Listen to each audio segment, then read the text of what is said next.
அன்பார்ந்த உழவர் பெருமக்களே, முக்கிய தோட்டக்கலை பயிர்கள், குறிப்பாக நீண்டகால மரப்பயிர்கள் மற்றும் சில வகை காய்கறிகளை நாற்றுகள் தயார் செய்து நடவு செய்ய வேண்டியது அவசியம். நாற்றுகள் உற்பத்தியை வாய்ப்பு உள்ள உழவர்கள் ஒரு தொழிலாகவே செய்யலாம். இதற்கு நிழல் வலை குடில் அமைப்பது அவசியம். இன்றைய நிகழ்ச்சியில் நிழல் வலை குடில் அமைத்து நாற்றுகள் உற்பத்தி செய்யும் தொழில்நுட்பங்களை கூறுகிறார் புதுக்கோட்டை மாவட்டம் வம்பன் வேளாண்மை அறிவியல் நிலையத்தின் உதவி பேராசிரியர் முனைவர் தனலட்சுமி அவர்கள்.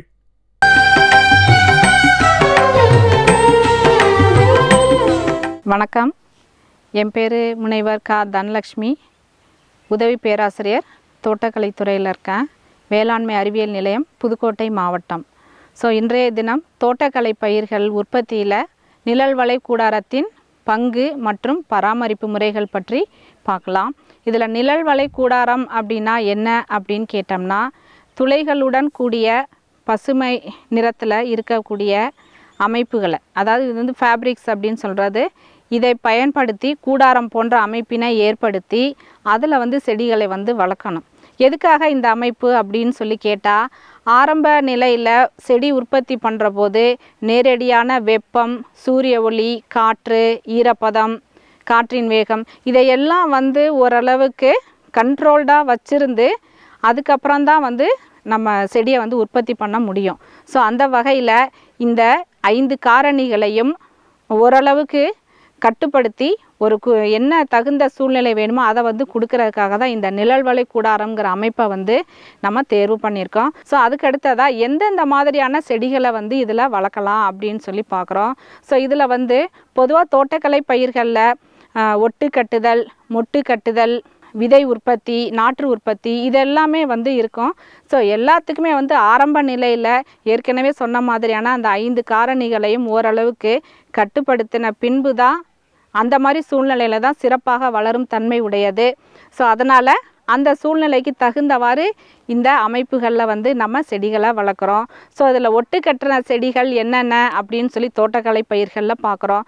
ஒட்டு கட்டின செடிகள் அப்படின்னா பொதுவாக மா, பலா, நெல்லி இந்த மாதிரி பயிர்களில் வந்து ஒட்டு கட்டுதல் முறை வந்து பயன்படுத்துகிறோம். இதுதான் வந்து இப்போதைக்கு விற்பனையில் இருக்குது. ஒட்டு கட்டின செடியோட சிறப்பம்சம் என்ன, சாதாரணமாக கொட்டைக்கன்று போட்டால் வராதா அப்படின்னு சொல்லி கேட்குறோம். அதில் வந்து பார்த்தோம்னா, இந்த ஒட்டு கட்டின செடிகள் வந்து அதோட தாய் பண்பினை ஒத்து அதே மாதிரியான பழங்களை வந்து அடுத்தடுத்த தலைமுறைக்கு வந்து கொடுக்கும். அதனால் ஒட்டு கட்டின செடிகளை பயன்படுத்தினால்தான் நமக்கு வணிக ரீதியில் அதே தரத்தினை உடைய பழங்களை வந்து நம்ம பெற முடியும். அதை தான் வந்து ஒட்டு கட்டினதுன்னு சொல்கிறோம். இதுக்கு உதாரணமாக பலா, மா இதெல்லாம் சொல்லலாம். அடுத்தது மொட்டு கட்டுதல். மொட்டு கட்டுதல் அப்படின்னு சொன்னால், இப்போ ஒரு தாவரம் இருக்குது, ஒரு செடி இருக்குது, அதில் வந்து அந்த செடியோட கணுப்பகுதியை மட்டும் வெளியில் உள்ள பட்டையை நீக்கிட்டு அதே இடத்துல அதே மாதிரியான தேர்வு செய்யப்பட்ட ரகங்களை அதோட பட்டையை அதோட பொருத்தி புதிய செடியை வந்து உருவாக்கலாம். அதுதான் வந்து மொட்டு கட்டுதல் அப்படின்னு சொல்கிறோம். இவ்வாறு ஒட்டு கட்டுதல், மொட்டு கட்டுதல் எல்லாமே செஞ்சதுக்கப்புறமா அதை இந்த மாதிரியான நிழல்வலை கூடாரத்தில் வைக்கிற போது உரிய தகவமைப்புகள் கண்டிப்பாக அதுக்கு வந்து கிடைக்கிது. அதனால் இந்த அமைப்பினை பயன்படுத்தி ஆரம்ப நிலையில் பயிர் பெருக்க உற்பத்திக்கு வந்து இது முக்கிய பங்கு வகிக்கிறது. மொட்டு கட்டுதல்னு பார்த்தோம் இல்லைங்களா? அந்த மொட்டு கட்டுதலில் ஆரம்பத்தில் நம்ம இங்கே ஒட்டு கட்டுதல், மொட்டு கட்டுதல் எதுவாக இருந்தாலும் ஆரம்ப நிலையில் இதை போட்டதுக்கப்புறமா இதுக்கு மேலே வந்து இந்த மாதிரியான சிறப்பான ஒரு கவர் இருக்குது. அந்த கவரை வந்து நம்ம இதில் வந்து பொருத்தி மேலே போட்டுறணும். எதுக்காக அப்படின்னு சொல்லி கேட்டால், ஏற்கனவே சொன்ன மாதிரியான அந்த 5 காரணிகளோட தாக்கம் வந்து இல்லாமல் இருக்கும். அதே சமயம் இது உள்ளர வந்து ஒரு லேசான வெதுவெதுப்பான ஒரு சூழ்நிலை வந்து இருக்கும். அந்த சூழ்நிலையில் தான் வந்து ஒட்டு வந்து சிறப்பாக இணைஞ்சு புதிய தளிர்கள் வருவதற்கான வாய்ப்புகள் உண்டு. அதனால் ஒட்டு கட்டுதலாக இருந்தாலும் சரி, மொட்டு கட்டுதலாக இருந்தாலும் சரி, அதை செய்த பின்னர் இந்த கவரை வந்து நம்ம போடுறோம். இந்த மாதிரியான ஒரு தகவமைப்பையும் கொடுக்குறோம். அடுத்ததான் நிழல் வலை கூடார அமைப்பினையும் நம்ம கொடுக்குறோம். இந்த மாதிரி சூழ்நிலைகள் கொடுக்குற போது தான் இந்த செடிகள் வந்து உற்பத்தி வந்து ரொம்ப சிறப்பாக இருக்கும். அதே தான் வந்து நமக்கு வணிக ரீதியிலையும் வந்து நல்ல பலன் கொடுக்கறதா இருக்கும். ஸோ அந்த வகையில் இந்த நிழல் வலை கூடாரம்ங்கிறது பயிர் பெருக்க உற்பத்தி, அதாவது விதையில்லா பயிர் பெருக்க முறைகளில் ரொம்ப முக்கிய பங்கு வகிக்கிறது அப்படிங்கிறது தான் இந்த தொழில்நுட்பத்தோட கருத்து. நிழல் வலை கூடாரத்தில் அந்த துணியோட அமைப்பு பார்த்திங்கன்னா சிறு சிறு துவாரங்கள் போட்ட மாதிரி இருக்கும். ஸோ அந்த துவாரத்தின் மூலமாக தான் வந்து அந்த 5 காரணிகளோட தாக்கமும் கண்ட்ரோல் பண்ணுது. அதுவும் வந்து ஓரளவுக்கு உள்ளார வந்து கிரகிக்கக்கூடிய சூழ்நிலையில் இருக்கும். ஸோ அதுதான் வந்து அதோட முக்கியமான ஒரு பண்பாக சொல்கிறோம். ஸோ இது வந்து 50% துவாரங்கள் உள்ளது, 70%, 90% துவாரங்கள் எல்லாமே இருக்குது. இதில் பொதுவாக நம்ம பயன்படுத்துகிறது 70% துவாரம் உள்ள நிழல் வலை கூடாரம். ஸோ இந்த மாதிரி வணிக ரீதியில் பண்ணணும் அப்படிங்கிற போது நம்ம இந்த நிழல் வலை கூடாரத்தை வந்து கண்டிப்பாக தேர்வு செய்யணும். இதை தவிர்த்துட்டு சிறிய அளவில் நம்ம நாற்றங்கால் பண்ணையெல்லாம் அமைக்கிறோம் அப்படின்னு சொன்னால் ஓரளவுக்கு நம்ம மரத்தோட நிழல் வந்து போதுமானது. இதே சூழ்நிலையை அந்த மர நிழலில் வச்சு பண்ணுற போது ஓரளவுக்கு நமக்கு கிடைக்கும் தன்மை உடையது. ஆனால் வணிக ரீதியில் பண்ணணும் அப்படிங்கிற போது இந்த மாதிரி அமைப்புகள் தான் வந்து நமக்கு சிறப்பான ஒரு வெற்றியை தரும். ஸோ அதனால் சிறிய அளவில் பண்ணுற போது மர நிழல்லையும் வச்சு பண்ணலாம் அப்படிங்கிறது தான் கருத்து. பலாவில் வந்து எப்படி ஒட்டு கட்டுறது அப்படிங்கிறத பார்க்கலாம். பொதுவாக வந்து பலாவில் வேர் செடி அப்படிங்கிறது வந்து நம்ம பயன்படுத்துகிறோம். எதுக்காக அப்படின்னு கேட்டோம்னா வேரோட தன்மை வந்து நமக்கு கிடைக்கணும், அதோட பண்புகள் வந்து கிடைக்கணும். ஏன்னு கேட்டால் பலா வந்து ஒரு பல்லாண்டு பயிர் மரப்பயிராக இருக்கிறதுனால அதில் ஆணி வேர் வந்து கண்டிப்பாக அதுக்கு ரொம்ப அவசியம். ஸோ அதுக்காக பயன்படுத்துறதுக்காக வந்து வேர் செடியை பயன்படுத்துகிறோம். இதுக்கு மேலே அடுத்ததாக இன்னொரு செடி தேவைப்படும். என்ன அப்படின்னு சொல்லி கேட்டோம்னா தேர்வு செய்யப்பட்ட ரகங்கள். ஸோ அந்த தேர்வு செய்யப்பட்ட ரகத்தை தான் வந்து நம்ம காய்க்கும் தன்மையுடைய ஒரு செடியாக வந்து உருவாக்கணும். ஸோ அதுக்காக இந்த ஒட்டு கட்டுதலில் வேர் செடி மற்றும் அந்த தாய் பண்பினை உடைய தாய் செடி அப்படின்னு ரெண்டுமே நமக்கு தேவைப்படும். வேர் செடிங்கிறது வேர் உருவாக்கத்திற்கு பயன்படுகிறது, தாய் செடிங்கிறது அதோட காய்ப்பு தன்மைக்கு பயன்படுகிறது. இதுதான் வந்து வேர் செடி அப்படின்னு சொல்கிறோம். ஸோ இந்த மாதிரி வேர் செடி எடுக்கிறதுக்கு பலாக்கொட்டை அப்படின்னு கிடைச்சா போதும், நம்ம வந்து அதை வந்து வேர் செடி உருவாக்கத்திற்கு பயன்படுத்தலாம். ஸோ இந்த மாதிரி பாலித்தீன் கவரை எடுத்துட்டு அதில் முக்கால் திட்டத்துக்கு செம்மண், மக்கிய தொழு உரம், தென்னை நார்க்கழிவு இது எல்லாமே நம்ம உள்ளே போட்டு நல்லா கலந்து அதை வந்து உள்ளே எடுத்து வச்சுட்டு அதுக்கப்புறம் அதில் வந்து கொட்டையை வந்து நம்ம முளைக்க போடணும். முளைக்க போட்டு நல்லா அந்த அளவுக்கு வந்ததுக்கப்புறம் பார்த்தோம்னா இதோட வளர்ச்சி வந்து பொதுவாக ஓரளவுக்கு தடிமன் உள்ள மாதிரி இருக்கணும். பொதுவாக அது என்ன சொல்லுவாங்க அப்படின்னா பென்சில் திக்னஸ் அப்படின்னு சொல்லுவாங்க. ஸோ இது வந்து நல்லா சிறப்பாக வளர்ந்த ஒரு வேர் செடி. ஸோ இது வந்து தேவைப்படக்கூடிய இன்னொரு ரகம்தான் வந்து தாய் செடி அப்படின்னு சொல்கிறோம், இல்லைன்னா சயான்னு சொல்கிறது. ஸோ அதை வந்து இது மேல் பகுதியில் வந்து ஒட்டு கட்டுவோம். புரியுதுங்களா? அப்போ இந்த செடி இன்னொரு செடி ரெண்டும் இணைஞ்சு நமக்கு ஒரு புதிய செடியை வந்து உருவாக்கும். இதுதான் வந்து ஒட்டு கட்டுதல் அப்படிங்கிற பேர். இது வேர் செடின்னு சொன்னோம். இது மேலே உள்ளது தாய் செடி. ஒரு சில பழங்கள் வந்து ரொம்ப சிறப்பாக இருக்கும், டேஸ்ட்டு நல்லாயிருக்கும், சொலை வந்து பெருசாக இருக்கும் அப்படின்னு நம்ம பொதுவாக சொல்கிற கருத்து. ஸோ அந்த மாதிரி மரத்தில் உள்ள குச்சியை வந்து தேர்வு பண்ணி ரெண்டையும் இதில் இணைச்சி ஒட்டு கட்டணும். ஸோ அப்போ தான் அதே மாதிரியான டேஸ்ட் உள்ளது வந்து நமக்கு கிடைக்கும். அது மட்டும் இல்லாமல் கொட்டை கன்று போட்டோம்னா இது மகசூல் தர்றதுக்கு ஒரு குறைந்தது 5 வருடங்கள் இல்லை அதற்கு மேலும் வந்து ஆகும். ஆனால் இதுவே வந்து ஒட்டு கட்டின செடிகளாக இருந்ததுன்னா 3 வருடங்கள் கழித்து காய்ப்புக்கு வந்து வரும் தன்மை உடையது. ஸோ அதனால் தோட்டக்கலை பயிர்கள் அப்படின்னாலே நமக்கு வந்து மகசூல் அந்த விற்பனை அப்படிங்கிறது தான் ரொம்ப முக்கியமான கருத்தாக சொல்கிறோம். ஸோ அந்த மாதிரியான கருத்துகள் வந்து இந்த ஒட்டு கட்டின கன்றுகளில் நமக்கு சிறப்பாகவே கிடைக்கும்.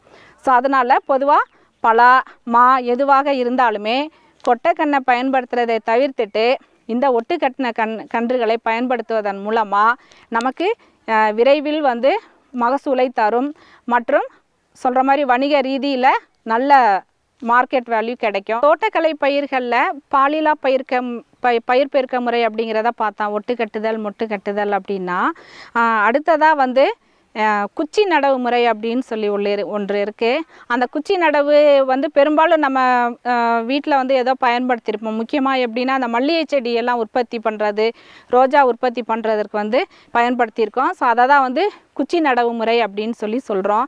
ஸோ அந்த குச்சி நடவு முறை எப்படி வந்து நம்ம குச்சியை வந்து தேர்வு பண்ணணும் அப்படின்னு சொல்லி கேட்டால் அந்த மல்லிகையாக இருக்கட்டும், ரோஜாவாக இருக்கட்டும், இல்லை இந்த மாதிரி அலங்கார செடி, இட்லி பூவாக இருக்கட்டும், எதுவாக இருந்தாலுமே ஒரு சில பயிர்கள் வந்து அந்த குச்சி நடவுக்கு வந்து உகந்ததாக சொல்கிறோம். ஸோ அந்த மாதிரி உகந்ததை வந்து நம்ம தேர்வு பண்ணணும். எப்படி தேர்வு பண்ணுறது அப்படின்னு கேட்டோம்னா, இதில் நல்லா கவனித்து பாருங்கள். நல்லா ஓரளவுக்கு தடிமனான குச்சியாக இருக்கும். ஸோ சொல்கிற மாதிரி நமக்கு இவ்வளோ தடிமன் இருக்கிற மாதிரியோ இல்லை பென்சில் திக்னஸோ உள்ள மாதிரி குச்சிகளை வந்து தேர்வு பண்ணணும். பொதுவாக நுனி குச்சியையும் தவிர்த்துட்டு அடிக்குச்சியையும் தவிர்த்துட்டு இடைப்பட்ட குச்சியை வந்து நம்ம பயன்படுத்தணும். ஸோ அந்த மாதிரி இருக்கிற போது பெரும்பாலான இலைகளோட அமைப்பை வந்து நம்ம நீக்கிடணும். எதுக்காக அப்படின்னு கேட்டோம்னா, இந்த தண்டில் இருக்கக்கூடிய ஈரப்பதம் வந்து இலைகள் வழியாக தான் வந்து ஆவியாகும். ஸோ அதை தவிர்க்கிறதுக்காக குச்சி நடவு தேர்வு செய்யும்போது அந்த குச்சிகளை தேர்வு பண்ணினதுக்கப்புறமா அந்த இலைகளை வந்து பெரும்பாலும் நீக்கம் பண்ணிடணும். நுனியில் அந்த குருத்துகள் வந்து கண்டிப்பாக இருக்கணும். ஸோ அந்த மாதிரி நம்ம கவனித்து பண்ணணும். ஸோ அந்த மாதிரி குச்சிகளை வந்து தேர்வு பண்ணினதுக்கப்புறமா அதை வந்து நம்ம இந்த பாலித்தீன் கவரில் ஏற்கனவே சொன்ன மாதிரி செம்மண், மக்கிய தொழு உரம், இல்லை மண்புழு உரம், தேங்காய் நார் இது எல்லாமே போட்டு ரெடியாக நம்ம முன்னாடியே ஏற்பாடு பண்ணி வச்சிடணும். இதுக்கு கீழே வந்து 2 துவாரங்கள் இருக்கும். இந்த துவாரங்கள் கண்டிப்பாக அவசியம்.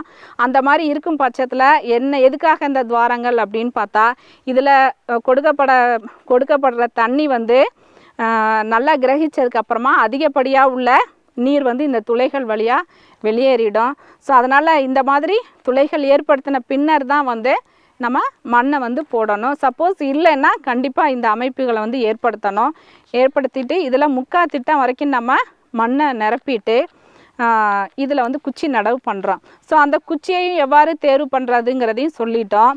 அதில் வந்து முக்கியமாக கவனிக்க வேண்டியது எவ்வளோ தூரம் நம்ம வந்து குச்சியை வந்து மண்ணில் உள்ளர வந்து செலுத்தணும் அப்படிங்கிறது.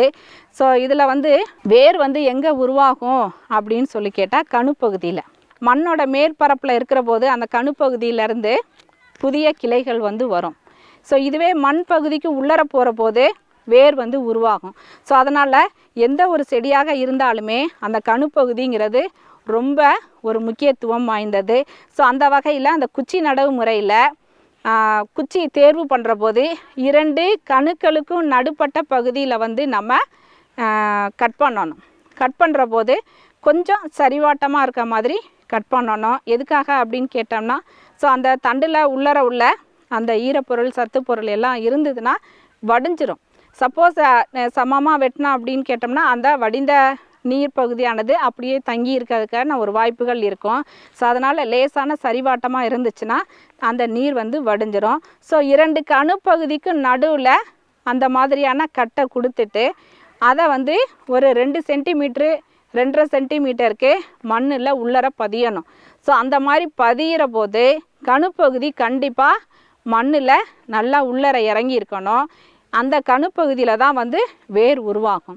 ஸோ அதனால் குச்சி நடவு செய்யும்போது அந்த தடிமண், அதே சமயம் கணுப்பகுதி எவ்வளோ தூரம் உள்ளர மண்ணில் செலுத்தணும் அப்படிங்கிற கருத்துக்கள் எல்லாத்தையுமே வந்து நம்ம கவனித்து அதுக்கப்புறமா வந்து நடவு பண்ணணும்.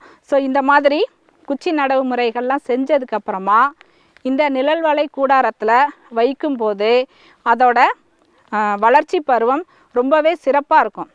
நேரடியான வெயிலில் வச்சு நம்ம அந்த செடியை உண்டாக்குவதை விட இந்த நிழல்வலை கூடாரத்தில் வச்சு பண்ணினோம்னா அதோட சிறப்புத்தன்மை ரொம்பவே மிகைப்படுத்தி இருக்கும். என்ன காரணம் அப்படின்னு கேட்டோம்னா, அதிகப்படியான சூரிய ஒளி இல்லாத போது அந்த இலையோட பச்சைத்தன்மை, பூவோட கலரு இது எல்லாமே வந்து ஒரு சிறப்பாக இருக்கும். ஸோ அதனால் செடியோட ஆரம்ப வளர்ச்சிக்கு இந்த நிழல்வலை கூடாரம் அப்படிங்கிறது ரொம்ப ரொம்ப மிக அவசியம். இதுக்கப்புறமா நம்ம நல்லா பேணி காத்துட்டு ஒரு மாதம் 2 மாதம் வரைக்கும் இதில் மெயின்டைன் பண்ணிவிட்டு அதுக்கப்புறமா நம்ம வந்து விற்பனைக்கு கொடுக்குற போது இந்த செடி வந்து எல்லா தகவமைப்பையும் தாங்கி வளரும் தன்மைக்கு ஏற்றதாக மாறும்.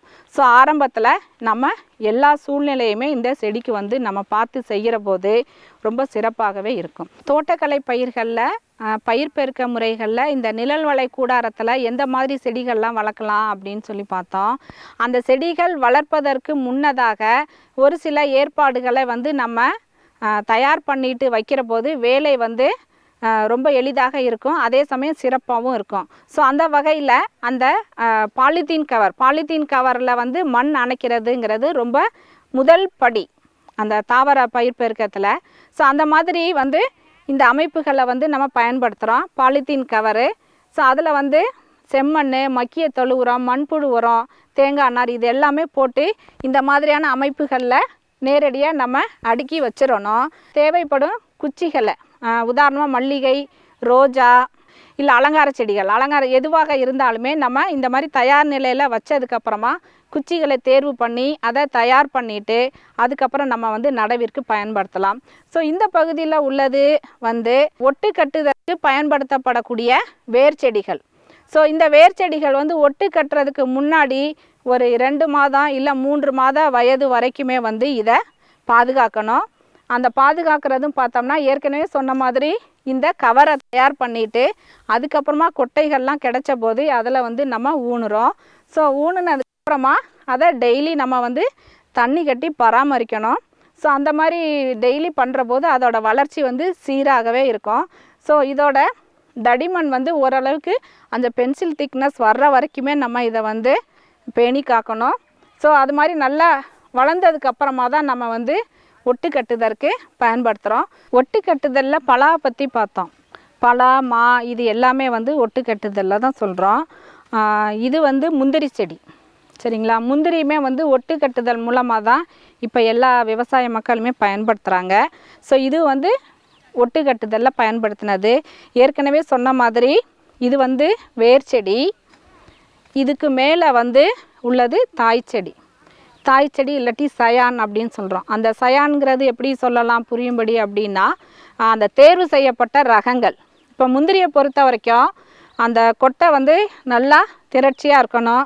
அதே மாதிரி காய்க்கிற கொட்டை எல்லாமே வந்து ஒரே சைஸாக இருக்கணும். உதாரணமாக இது என்ன ரகம் அப்படின்னு கேட்டோம்னா விருத்தாச்சலம் 3, அதை வந்து VRI 3 அப்படின்னு சொல்லுவாங்க. தமிழ்நாடு அளவில் முந்திரிக்கு ஆராய்ச்சி நிலையம் வந்து விருத்தாச்சலத்தில் இருக்குது. VRI 3 அப்படிங்கிற ரகம் உள்ள மரத்தில் இருந்து இந்த குச்சியை வந்து நம்ம தேர்வு பண்ணணும். அதை தேர்வு பண்ணிவிட்டு இதை ஒட்டு கட்டுறது எப்படிங்கிறத ஒரு தனியான முறைகளில் பார்க்கலாம். இந்த மாதிரி ஒட்டு கட்டினதுக்கப்புறமா வெளிப்பகுதியில் பிளாஸ்டிக் ரிப்பன் வச்சு நல்லா இணைச்சி கட்டிடணும். தகுந்த சூழ்நிலை வர்றபோது இந்த குச்சி வந்து முளைக்க ஆரம்பிச்சிடும். ஸோ முந்திரியும் வந்து இந்த ஒட்டு கட்டுதல் மூலமாக தான் வணிக ரீதியில் பயன்படுத்தப்படுகிறது. இந்த அமைப்பு வந்து மிஸ்ட் சேம்பர் அப்படின்னு சொல்கிறது பனிமூட்ட அறை. ஸோ பனிமூட்ட அறை அப்படின்னு சொல்கிறது. ஸோ இதை வந்து நம்ம எதுக்காக பயன்படுத்துகிறோம் அப்படின்னு கேட்டோம்னா, இந்த ஒட்டு கட்டின செடிகளை முதல்ல ஒட்டு கட்டினதுக்கப்புறமா இந்த இடத்துல கொண்டு வந்து வச்சுட்டு இது மேலே இந்த மாதிரி வந்து ஒரு கவரை வந்து போடணும். ஸோ இந்த மாதிரி போட்டதுக்கப்புறமா என்ன ஆகும் அப்படின்னு கேட்டால், இந்த தகவ அமைப்புகள் வந்து இதுக்குள்ளரையும் இருக்கும், அதே சமயம் இந்த பனிமூட்ட அறையிலையும் நமக்கு கிடைக்கிது. ஸோ இந்த பனிமூட்ட அறையில் வந்து சூடாகவும் இருக்கும், அதே சமயம் ரொம்ப சூடாயிருச்சுன்னா நம்ம அந்த சூடை வந்து தணித்து கதவை திறந்து வச்சு வெளியில் வந்து அதை நீக்கம் பண்ணணும். ஸோ மாறுபட்ட சூழ்நிலையை வந்து நம்ம ஏற்படுத்தி கொடுத்துக்கிட்டே இருக்கணும். வெது வெதுப்பான சூழ்நிலை மற்றும் சாதாரண சூழ்நிலை ரெண்டையும் வந்து அனுசரித்து இந்த இடத்துக்கு வந்து நம்ம வந்து கொடுக்கணும். ஸோ அந்த முறையில் தான் வந்து இதை பனிமூட்ட அறைன்னு சொல்கிறோம். ஸோ அந்த பனிமூட்ட அறையில் ஒட்டு கட்டினதுக்கப்புறமா இந்த கவரெல்லாம் போட்டுனதுக்கப்புறமா இதில் புதிய தளிர்கள் வந்து வரும். அந்த மாதிரி நல்லா வந்ததுக்கப்புறமா இந்த கவரை வந்து நம்ம நீக்கம் பண்ணிடணும். ஸோ இதில் வந்து டெய்லி நம்ம தண்ணி கட்டி பராமரிக்கணும். ஸோ இந்த இதில் எந்தெந்த செடிகளை வைக்கலாம் அப்படின்னு சொன்னோம்னா, ஒட்டு கட்டுதல், மொட்டு கட்டுதல், குச்சி நடவு எதுவாக இருந்தாலுமே அந்த பாலித்தீன் கவரில் வச்சதுக்கப்புறமா ஒட்டு கட்டிட்டு நேரடியாக முதல்ல இங்கே தான் கொண்டுட்டு வந்து வைக்கணும். இதுக்கப்புறமா தான் நிழல் வலை கூடாரத்துக்கு போகிறது சிறந்தது. இதில் இருக்கக்கூடிய செடிகள் பெரும்பாலும் தழைச்சி வர்றதுக்கான சூழ்நிலை வந்து இந்த இடத்துல வந்து நமக்கு கிடைக்கும். ஸோ இதுவே வந்து வெளிப்புற சூழ்நிலையில் பார்த்தோம்னா இந்த மாதிரியான தேர்வு வந்து நமக்கு கிடைக்காது. ஸோ இந்த மாதிரி அறையில் வைக்கிற போது நமக்கு இந்த சக்ஸஸ் அப்படின்னு சொல்கிறோம் இல்லைங்களா, இந்த ஒட்டு இணைவு வந்து நமக்கு அதிக எண்ணிக்கையில் கிடைக்கும். ஸோ இதுதான் பனிமூட்ட அறைன்னு சொல்கிறது. ரொம்ப முக்கியத்துவம் வாய்ந்த பயிர் பெருக்க முறைகளில் உள்ள ஒரு அமைப்பு. இந்த செடியில் வந்து ஒட்டு கட்டுனது இல்லைங்களா, ஒட்டு கட்டினதில் இதில் கவர் போட்டிருக்காங்க. இப்போ கவர் போட்டிருக்காங்க. இதில் வந்து நல்லா க்ளோஸாக பார்த்தோம்னா இதில் நுனி வந்து ஒட்டு இணைஞ்சு புதிய குருத்து வந்து முளைக்கிற மாதிரி வருது. ஸோ இது வந்து இன்னும் ஒரு நாள் 2 நாளை வரைக்கும் இந்த கவரை வந்து போட்டு வச்சுருப்பாங்க. அதுக்கப்புறமா வந்து இதை வந்து அந்த இதிலேருந்து எடுத்துடணும். அப்படி எடுக்காமல் இருந்தோம்னா குருத்து வந்து அழுகி இலையும் அழிந்து அழுகிரும். ஸோ அதுக்காக இதை வந்து டெய்லி நம்ம கண்காணிப்பில் இருந்து அதை பார்த்து நீக்கம் செய்யணும். ஸோ இது ஏற்கனவே சொன்ன மாதிரி நல்லா வளர்ந்ததுக்கப்புறமா இலைகளை வந்து நல்லா விரிஞ்ச அமைப்பில் இருக்குது. ஸோ அப்போ வந்து இலைகளை எடுத்துடணும். ஸோ இதில் நிறைய இதில் பார்த்தாலே தெரியும், ஒரு சில இது வந்து கவர் போட்டிருக்கு. ஸோ அதில் வந்து குருத்துகள் வந்து இன்னும் முளைக்க ஆரம்பிக்கலை. அதுதான் அது. நல்லா வளர்ந்த செடிகளில் இல்லை அந்த பாலித்தீன் கவரை வந்து நீக்கிடணும். ஸோ அப்போ தான் வந்து நமக்கு சிறப்பான முறையில் வந்து ஒட்டு இணைவு வந்து கிடைக்கும். ஸோ இதான் வந்து பனிமூட்டை அறை அப்படின்னு சொல்கிறது. அடுத்ததாக வந்து முந்திரியில் ஒட்டு கட்டுறது என்ன, எப்படி செய்கிறதுன்னு பார்க்கலாம். ஸோ இது வந்து வேர்ச்செடி முந்திரி கொட்டை, அதாவது நமக்கு ரகங்கள் தேவையில்லை, வெறும் முந்திரி கொட்டை நமக்கு கிடச்சிதுன்னா அதை வந்து இந்த மாதிரி கவரில் போட்டு வேர்ச்செடியை வந்து உருவாக்கம் பண்ணிக்கணும். ஸோ இதுதான் வந்து நல்லா வளர்ந்த ஒரு வேர்ச்செடி அப்படின்னு சொல்கிறது. இது வந்து ஒட்டு கட்டுறதுக்கு தயாராக இருக்குது. இப்போ ஒட்டு கட்டுறது எப்படின்னு சொல்லி நம்ம பார்க்குறோம். இதில் வந்து வேர்ச்செடியோட மேற்பகுதியில் கட்டு கொடுக்குறாங்க. இதை வந்து நீக்கம் பண்ணியாச்சு. அதே சமயம் அதோட பகுதியில் 2லேருந்து 2.5 சென்டிமீட்டர் இறக்கத்துக்கு நடுவில் பிளவு மாதிரி ஏற்படுத்தணும். ஸோ அது வந்து 2ஆக பிரிஞ்சு இருக்குது. அடுத்ததாக அவங்க கையில் வச்சுருக்கிறது, அந்த பக்கெட்டில் இருக்கிறது வந்து தேர்வு செய்யப்பட்ட ரகம், அதாவது சயான்னு சொல்கிறோம் இல்லைங்களா, தாய் செடின்னு சொல்லலாம், இல்லை சயான்னு சொல்லலாம், இல்லை தேர்வு செய்யப்பட்ட ரகங்கள்னு சொல்லலாம். உதாரணமாக இது வந்து VRI 3 அப்படிங்கிற ரகத்தை சேர்ந்த முந்திரியாகும். ஸோ இதை வந்து அவங்க தயார் பண்ணி காலையிலே ரெடி பண்ணி வச்சுருவாங்க. ஒரு 7 மணி 8 மணிக்கு தயார் பண்ணினதுக்கப்புறமா அதை வந்து இப்போ ஒட்டு கட்டுறதுக்கு பயன்படுத்துகிறாங்க. தேர்வு செய்யப்பட்ட குச்சி வந்து ஒரு 20லேருந்து 25 சென்டிமீட்டர் நீளத்துக்கு இருக்குது. அதோட நுனிப்பகுதி குருத்துகள் வந்து இருக்கும். கீழ்ப்பகுதியில் வந்து நம்ம எவ்வளோ தூரம் கட்டு கொடுத்தோமோ அதே மாதிரியான உயரத்துக்கு வந்து அடிப்பகுதியில் 2 பக்கமும் சீவிரணும். ஸோ அந்த மாதிரி 2 பக்கமும் நீக்கம் செஞ்சிட்டோம்னா இது உள்ளர 2த்துக்கு நடுவில் பொருத்தமாக வர்ற வரைக்கும் நம்ம வைக்கணும். வச்சதுக்கப்புறமா அது வந்து பாலித்தீன் ஸ்ட்ரிப் அப்படின்னு சொல்கிறது, பாலித்தீன் ரிப்பன்னு சொல்கிறது. இதை வச்சு நல்லா டைட்டாக கட்டிடணும், தண்ணி காற்று எதுவும் புகாதவாறு. ஸோ இதை வந்து நல்லா தொழில்நுட்பம் தெரிஞ்சவங்க வந்து ரொம்ப சிறப்பாக பண்ணக்கூடியது. ஸோ அந்த வகையில் அந்த பாலித்தீன் ரிப்பனை வச்சுட்டு நல்லா டைட்டாக கட்டிடணும். கட்டிட்டு அதோட நுனிப்பகுதியை முடிச்சு மாதிரி போட்ட அமைப்பில் பயன்படுத்துறதுனால திரும்ப வந்து பிரிஞ்சு வந்து வராது. ஸோ இது வந்து பாலித்தீன் ரிப்பனை பயன்படுத்தி நம்ம அதை தயார் பண்ணிக்கிறோம். இது தயார் பண்ணினதுக்கப்புறமா ஏற்கனவே சொன்ன மாதிரி அந்த மேலே வந்து தொப்பி மாதிரியான அந்த கவரை வந்து நம்ம போடுறோம். எதுக்காக அப்படின்னு கேட்டோம்னா அந்த காற்றோட தாக்கம், சூரிய ஒளி, வெப்பம் எதுவும் வந்து படாமல் இருக்கிறதுக்காக. ஸோ இதை வந்து நம்ம போட்டு வச்சிடணும். ஸோ இந்த மாதிரி இது வந்து வேர்ச்செடின்னு நம்ம சொன்னோம். இதை வந்து நம்ம காலையிலேயே எடுத்து கொண்டாந்து தயார் பண்ணி வச்சுருவாங்க. அதுக்கப்புறம் ஒட்டு கட்டினதுக்கப்புறமா இது வந்து ஒட்டு கட்டின செடிகள் எல்லாத்துக்குமே வந்து மேலே கவர் வந்து போட்டு தயார் நிலையில் இருக்குது. ஸோ அந்த மாதிரி பண்ணினதுக்கப்புறமா அந்த மிஸ்ட்ரி சேம்பர்னு சொன்னோம் இல்லைங்களா, அந்த மிஸ்ட்ரி சேம்பரில் கொண்டு போய் வச்சிடணும். வச்சுட்டு டெய்லி நம்ம தண்ணி விடணும். அதே சமயம் இருக்கிற வெப்பநிலை அதிகமாக இருந்துச்சுன்னா நம்ம கதவை எதுவும் திறந்து விட்டு, ஆட்டோமேட்டிக்கும் இருக்குது, சிலது வந்து மேனுவல் டைப் அப்படின்னு சொல்கிறோம். ஸோ இங்கே இருக்கிறது எல்லாமே வந்து மேனுவல் டைப்பு. ஸோ அதிகப்படியான அந்த வெப்பம் இருக்குங்கிற போது நம்ம அதோட கதவை வந்து திறந்துட்டு ஸோ அந்த வெப்பத்தை வந்து வெளியேற்றிடணும். ஸோ இந்த மாதிரியான அதிகப்படியாக வெப்பம் இருக்கக்கூடாது, ரொம்ப சாதாரண சூழ்நிலையும் இருக்கக்கூடாது. இதை கவனித்து சிறப்பான முறையில் வந்து நம்ம அந்த மிஸ்ட்ரி சேம்பர் பனிமூட்டை அறையில் வச்சு அதோட நமக்கு சக்ஸஸ் வந்து கிடைக்கும். ஸோ இதுதான் வந்து முந்திரியில் வந்து ஒட்டு கட்டுதல் அப்படின்னு சொல்கிற முறை. அடுத்ததாக வந்து விண்பதியன் அப்படின்னு சொல்லி ஒரு முறை இருக்குது. பதியன்லேயும் அது வந்து ஒரு முறை. அது எப்படி பண்ணுறதுன்னு சொல்லி பார்க்குறோம். ஸோ அதுக்கு தேவையானது பார்த்திங்கன்னா ஒரு சில குரோட்டன்ஸு, எலுமிச்சை, செம்பருத்தி, இதில் வந்து நம்ம அந்த விண்பதியன் ஏர் லேயரிங்கிறத பண்ணலாம்.